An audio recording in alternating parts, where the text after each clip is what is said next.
પછી એમાં સ્વાદ પ્રમાણે મસાલા ઉમેરીશું, જેવા કે લાલ મરચું પાવડર, હળદર પાવડર, ધાણા જીરું પાવડર, ગરમ મસાલો અને સ્વાદ પ્રમાણે મીઠું ઉમેરીશું. હવે આપણું સમોસામાં ભરવા માટેનું સ્ટફિંગ તૈયાર છે. હવે આપણે મેદાના લોટની પતલી રોટલી તૈયાર કરીશું. એને વચ્ચેથી કટ કરીશું.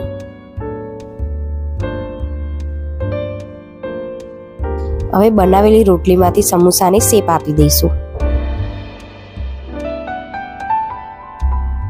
પછી એમાં તૈયાર કરેલો બટાકાનો માવો હળવા હાથેથી ભરી દઈશું. માવો ભરાઈ જાય એટલે કિનારીને બરાબર ચોંટાડી દઈશું, જેથી તળતી વખતે સમોસામાંથી માવો નીકળી ના જાય.